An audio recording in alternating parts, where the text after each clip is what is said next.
So you've got the floor to respond to everything that's happened. Thank you for this huge exclusive interview. Oh, thank you, Alex. And it's great to talk to you. And I just want to say thank you for being a fighter. They have come after you with things that are unimaginable, but I just want to thank you for staying in the fight. And I'm excited to be on your new network, the Alex Jones Show, and your new station and channel. And I hope that everyone is following you. I'm sure that everyone has made their way over. So congratulations, and I'm just thrilled to be here. I will say I think the direction is pretty unclear at the moment. Unfortunately, I think everyone is catching up kind of to what I saw about 6 to 10 months ago. And it's very sad. We fought very hard to get President Trump elected. I truly believed in him and 100% stood with him in 2024 on the great. I mean, the fact that you have these two individuals right now, Alex and MTG, and they were, I mean, you couldn't find anybody that was more like on board with, again, this is what Trump was saying he was going to do. He was going to accomplish the agenda. And it's, maybe it started with, again, I've said this before, but for me, it started with Doge, when Doge wasn't allowed to do Doge, when they backed off when it came to Department of Defense. And at that point, you kind of knew, you're like, wait a minute, like, this was the whole point. We were going to get everything done. We were going to go. We were going to start cutting back spending. We're going to get a handle of all these things. We're going to institute these super smart guys, and they were going to find all this shit out there, and they were going to close all these just us bleeding money left and right. And we're going to get the Epstein files are going to come out. We're not going to get into any new wars. We're going to take care of the people. Everything. These two were, I mean, they were everywhere for Trump. And to see where we are now, something had to happen. Something, I mean, I can't even accept the fact that he's a boomer. He watches Fox News. I mean, maybe Fox News is what put him, brought him over to the other side. I don't know, but it's just unbelievable that in 18 months, your strongest allies, the people that helped get you elected, the people that were every single day just praising you, saying this is going to be amazing, and they're all out. Like, not even out. They're 180 from what they were. It's unbelievable. Great America First campaign promises that he made to America. And it's just been shocking and extremely disappointing to see the way this has unfolded.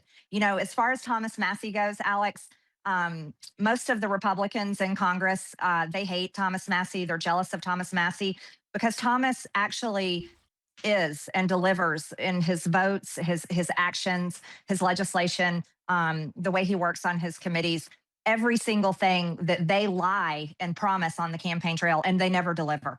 And it's a true loss to the country. It's a loss to the Kentucky 4th District, but it's a true loss to America. I had said months ago, I can't imagine the House of Representatives without Thomas Massey. And now we're actually going to see that happen. And what that means for the Republican Party is the mask is completely off, and it needed to happen, Alex. I hoped that when I resigned, that was in my heart. That was one of my goals, to expose the Republican Party and expose their lies and their failures when I resigned. However, I think that it took not only that, but I think it took this election, or we'll call it a stolen election, a rigged election for Thomas Massey to really expose it.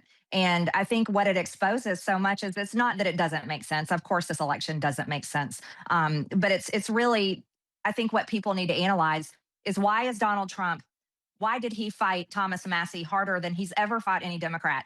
We'll go to the J6ers. Who ruined their lives and destroyed their lives? It was Matthew Graves, the U.S. attorney at the Department of Justice, that came after these people and prosecuted them to the point where several of them even committed suicide. I can remember Matthew Perna, for example, committed suicide under the weight of Matthew Graves' prosecution under the Department of Justice. Well, did you see Donald Trump go after Matthew Graves? Have they disbarred Matthew Graves? Have they done anything to him or any of the attorneys that went so harshly after Americans, that just many of them walked through open doors in the Capitol? No, you see them coming out with this so-called fund. And if you talk to Jonathan Gross or anyone else that really knows what's going on, that fund is probably not going to serve these people like they're claiming it will, which is unfortunate. We can look forward at Alejandro Mayorkas, the former Secretary of Homeland. I impeached Alejandro Mayorkas. It was my articles of impeachment that passed through the House of Representatives because he was breaking our laws, violating the Constitution, and he led the border invasion by the millions of people into America. That was Alejandro Mayorkas. Did you see Donald Trump go after Alejandro Mayorkas? No, me and Thomas Massey and now Lauren Boebert. I mean, it's outrageous. Did you see Donald Trump go after any of the Democrats that came after him or his staff or have done any of these things? No, you don't. You see him coming after Republicans that truly embody America first. And let me ask you this people question. Can open their eyes and see that. I think they do. I mean, Trump has the lowest approval rating ever. It's destroying him. He doesn't seem to care. He said yesterday, I'll just go be the prime minister of Israel next. I'm so popular over there. And then you've got AIPAC bragging that, yeah, we won this election. We put in $20+ million. And then they have Ben Shapiro saying, no, it's anti-Semitic. Israel's not involved. It's not working. Mark Levin has no viewers. Shapiro's basically collapsed, but Trump has doubled down. Do you think it was the Epstein files that we now know Epstein was Mossad, MI6, and CIA, and on the Trial Commission? Do you think that's when the change came, when he got rid of Elon a year ago? It seemed like everything changed then, and then as Trump is like basically metastasizing and turning into Bill Clinton. You know, this is my view is that the change happened when President Trump realized he's untouchable. And let's analyze, what does that mean? Well, when you hold more power than anyone in the United States of America, which arguably makes you the most powerful man in the world, and when you realize that you're untouchable, that means that opens the door wide for every inhibition that you have inside of you, whether good or evil, Alex. And I think we're seeing the dark side come out that we never thought we would see. This is not the Donald Trump that I supported. I can hardly recognize this man. He still tries to throw out the red meat to the base occasionally at press conferences, but his actions and his words have turned into something else that are totally something I would have never supported in 2024. I don't think you would have supported. None of us would have supported. No, this is a totally different Trump. Just going back from memory, I know we talked privately about some. When did you really start getting concerned? I started getting concerned long before anyone else. This was back in the spring of 2025. So we're looking at over a year ago was when I started getting concerned. It was a bill that the Genius Act, when they were pushing that bill through, and President Trump was angry at me because I voted no on that bill because it had a backdoor to a central bank digital currency. And I said, I'll never, ever support that. And I also saw the early warning signs when they were trying to put the moratorium on state rights for AI, tying states' hands for 10 years to make their own laws and regulations on AI. And that's what President Trump wanted. And that shocked me. Ted Cruz wanted it. They're all pushing. I remember you were instrumental in shooting that down. So you've been totally vindicated. Now Iran. And then it was when they attacked. It was back in June of 2025 when he first attacked Iran, and I publicly was against it, and I got attacked. I got attacked by all the the MAGA influencers that get paid on the back end for that. Charlie Kirk came out against it. Tucker Carlson came out against it. I think you spoke out against. There was only a few of us that spoke out against it a year ago, and now look at us. Now we're in a war that we're losing. And that's the truth. We are losing the war in Iran. We do not control the Strait of Hormuz. They arguably fully control the strait. Gas is over $4.50 a gallon. Inflation is rising, and there's no end in sight unless President Trump just pulls us out. That's the only way we're. And that was my next question. You read my mind. So we know the Pentagon and 18 or 17 intelligence agencies told him don't do it a week before. Joe Kent resigned and said, "I'm trying to get you to course correct." 2 weeks in, he ignored that, called him a traitor. And then now it's come out from inside sources, and I've talked to him. Trump does want an off ramp, but Iran now holds the cards, blocking the strait. And so now he's threatening nuclear attacks and all this other craziness. And now it's destroying the recovery, everything else. And now he's talking about going into Cuba. What do you expect, knowing his mind, what do you expect him to do now? I had said in early 2025 when I started seeing things, and remember, I saw them first because I was serving in Congress. I had an upfront seat. So it's not that anyone on the outside couldn't see it. It's just because I would see it first, right? And I had said when the president loses power, my greatest fear is he turns to war, because when a president is a lame duck and they no longer have no control, they can no longer persuade the House and Senate to vote the way he wants them to. When they no longer have a reelection and they're no longer in control of their political party, like he would eventually lose control of the Republican Party. I said my greatest fear is Donald Trump will turn to war, and I'm sad to see that happen. I'm sad for all of us. I'm sad for America. I'm sad for the entire world. And I think that's what we're seeing more and more is we're seeing him turn to war, because when he is a wartime president, that opens up the door to different powers that he can take. And if our military is engaged in a war with Iran, that and they are selling the talking points every single day on Fox News that we have to take care of this now, or we'll pay the price later, which is the same talking point. If we have to fight them over there before we fight them over here, that's what they said after September 11th.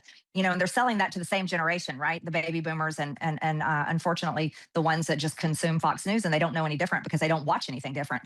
And but that's what I had said, Alex. Is I think we're going to see him turn to war more and more and more, and that's how he maintains control. That's how he keeps a grasp on power, and that seems to be that's what we're seeing. We are seeing Thune, who's no hero. He's blocking the save back. The rest of it come out and say, no, you're not getting, this ballroom. You're not getting the slush fund. You're not going to get all this. And then more and more Republicans, even big ones, are turning against him. Knowing his psychology, he's got lawyers, people floating around national emergencies, all the rest of this. I mean, I'm really concerned what he'll do. I am too. I think we're going to see unprecedented grasp for power. And I'm very concerned about it. Like I said, I would have never supported this man if I had thought he would do this. And I think we're going to see these changes. Thune, there's a lot of things that Thune could be doing. There's a lot of things that Mike Johnson can be doing, but they're not going to. What everyone needs to wake up and realize is the Republicans in the House and pretty much almost all of the Republicans in the Senate are terrified to tell Donald Trump no. They're terrified to tell him no because they're scared of losing their seat, their position of power, because that's all they care about. It's just a career to them. And they're backstopped by Israel, a foreign power, openly manipulating our elections. What a crisis. I know you got to go. We got a 2-minute break. We do 5 more minutes just to talk about Israel and that issue of AIPAC and what we should do. Yeah, glad to talk about it. You're awesome. And where's the best place people to follow you on X? On X, Rep MTG, or my personal account, MT Green, 2 E's on the end, MT Green E. All right, well, we've had that on screen. Back in 2 minutes, powerful information. It's just the truth. We're not going to steer you wrong. We'll tell the truth no matter what. Stay with the trajectory. Gets worse and worse. And then AIPAC puts in 20+ million, brags about it, sends the Secretary of Defense a campaign against him. You have all these weird anomalies, massive increase, 1 out of 200 chance. Never before happened in Kentucky. This huge outpour, but nobody knows the guy he ran against. He has tiny crowds of 20 people. And then now we're here. And then you've got the Israel lobby bragging all over the Israeli newspapers, all over AIPAC, they did it, but then all over the U.S. news and CNN saying it's anti-Semitic if you say a foreign power is involved when they're openly involved. And so now more than ever, Israel really is, I think, the most powerful lobby in the U.S. What do you think?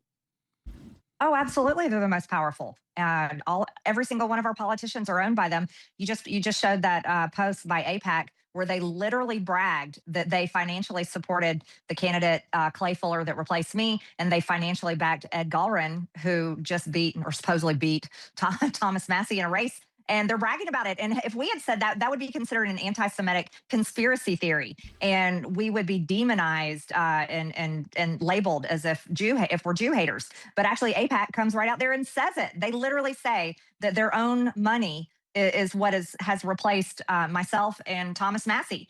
And so, when they're telling you out loud and they're bragging about it, you better believe them because they're telling the truth. Even major Israeli newspapers are saying this is dangerous to have Israel bragging around the United States.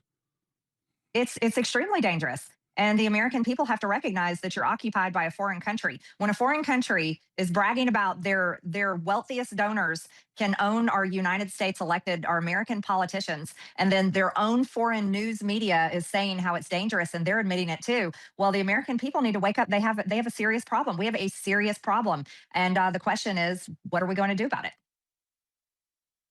Well, even Grok was asked, did basically Israel fund this election against him? And Grok said yes. Basically, 80% of the funding came from Israel. So, I mean, it's right there. It's not even hidden, but they try to gaslight us. Oh, no, they did, and everyone knows it. And, here's the funny thing. I heard Donald Trump say today, and he was talking about how California elections are rigged. And he was talking about how he was claiming how he won California, but the elections are rigged and all this stuff. And I was laughing, and I was like, you got to be kidding me. Here's Donald Trump talking about rigged elections, but yet we just saw one in Kentucky, and nobody can deny it. And that's what everyone is talking about ever since it happened on Tuesday, is that this is all too extraordinary to be believable. And Ed Galrin, which is basically a warm body pumped up by money from Israel with a Donald Trump rubber stamp on his forehead, somehow won an election with a historic turnout. No, I'm not buying it. And I don't think anyone else is either. Well, it sure is going to backfire. We heard all about Russian collusion that basically didn't exist. Now you have Israel openly. Daniel always said 8 months ago. He said 7 months ago we're going to have an 8-front war. We're going to primary people. We're going to censor. They just funded another $760 million last week for domestic operations in the U.S. Congress needs to act on this, don't they? They do, but they're not going to, Alex. We're not going to see any action coming out of Congress. You won't see any hearings happening in Congress. You won't see any hearings in the Senate. You won't see any of your elected leaders doing anything because they're also owned, funded, and controlled by AIPAC and the exact same lobby that just bought the Kentucky 4th District. So you're not going to see anything. And here, I want to put a little bug in everyone's ear, Alex. In America, we watch Hold on, I hate to do this to you. I hate to do this to you. It's a 1-minute break because remember, we're still on radio stations, so they have these weird breaks with radio. Back in 60 seconds to finish your final point. This off air or on air. But I would imagine when you were defending Trump, one of his most strongest supporters under total leftist attack, you felt good and empowered because overall he was doing a good job back then, the old Trump, and you could see the good. So it was you were a happy warrior. But watching you and listening to you since you really woke up and kind of led this awakening and been vindicated, you seem more alive and more electric than ever. And so I just want people to know that when you get persecuted and the whole system attacks you, but you're right, that's the journey. That's what God's looking for. So let me just guess. Are you more alive, more empowered than you've ever been? And would you do anything different now? Absolutely. No, Alex, I feel that way because I'm free. I'm free. I'm free in my soul. I'm free in my mind. I'm free with my speech. And this is why your show is so important on the AlexJonesLive.com. And thank you so much for having me on here. This is why people need to tune in to AlexJonesLive.com because you're willing to have the conversations that most people are having in their living rooms and coffee shops on their work breaks. You're willing to talk about the issues that really matter to people. And you're willing to have guests on that are also willing to talk about it. And that's why it's so important for people to tune in to AlexJonesLive.com. But here's the situation, Alex. Here's my concern. In 2020, we saw the entire country get shut down, and it was under President Trump with a virus made in the Wuhan lab, COVID, and everyone obediently shut down. And then we watched January 6th happen, and we watched people fight for Trump. And they walked into the Capitol. They said, "This is our house. We control the elections. We control the government." And then we watched the Biden administration and his Department of Justice come after those people like we've never seen before in history. While BLM rioters and Antifa rioters, over 95% of them had their charges dropped. We saw J6ers locked away in solitary confinement for years. And then President Trump, he pardoned them. Now he claims that he's going to give them money, but I really doubt that's going to happen. He never went after the people that did it to them. But my point is this, Alex, when we see the government come after Americans and shut them down, we have watched America obediently back away and do nothing. And my question for Americans going forward is, what are you going to do? What are you going to do? I know what I did. I ran for Congress. I served for 5 years. I did everything that I possibly could to try to stop this. I supported Trump when I thought he was right, and I spoke out against him when I see him doing wrong, and I disagree with him. But my question is for everyone else: what are you going to do when your country is now occupied by a foreign lobby? And our own elected leaders are being controlled by a foreign leader and a foreign government. This has nothing to do with a religion. This has nothing to do with people's identity. This has everything to do with the fact that this is a secular foreign government that is trying to control our government, our leaders, and our military. And the question is, what are you going to do? And that's really where we are today. We just watched Thomas Massey's election. I'll say it, rigged and stolen. I have no problem saying that. I don't care who attacks me over that. I know what I saw happen. And I think the country knows what they saw happen. But the question is, going forward, what do we do? Are you going to sit back and do nothing, mind your own business and say, this isn't my fight? But when it really is, because you're an American and this is your country and the future belongs to you.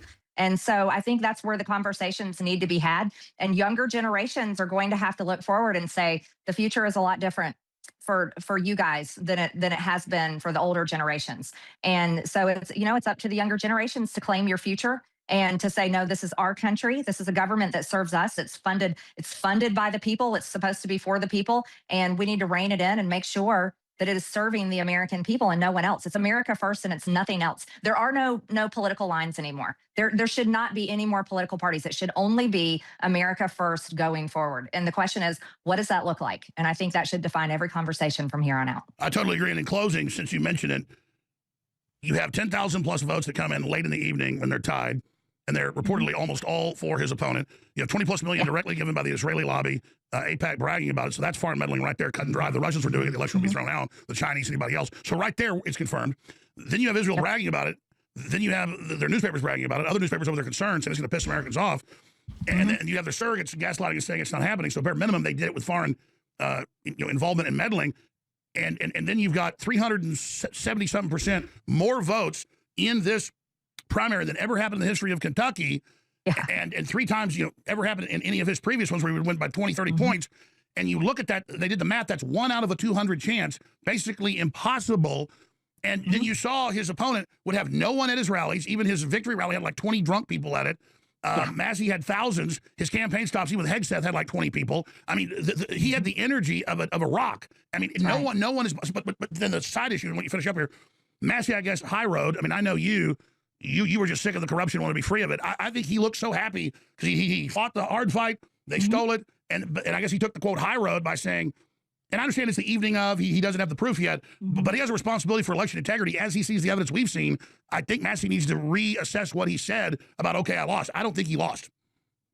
Well, actually, so the difference between Thomas Massey and I is there isn't really any. The outcome would have been the same if I had stayed in, Alex. My family would have had to endure horrific attacks just like Thomas Massey's family had to endure. My district would have been pummeled by tens of millions of dollars coming from 3 billionaire Israel donors. And it would have been pummeled the same way Thomas's district was. The difference between Thomas's is I saw it coming and I said, I'm not going to allow them to do that to me. I'm not going to allow them to do that to my family. I'm not going to allow them to do that to my district. And so I said, you know what? I know what this is. I know exactly who these people are. I know that Republicans are absolutely worthless in the House of Representatives. I know the speaker the speaker's a feckless coward. And I see the direction that this administration is going. It's not America first. It's America last. And it's strictly for as much money as they can possibly make. And they're defending and protecting the Epstein class. So for me, I said, I'm not going to go through this. I've done everything I can. I know what the outcome will be.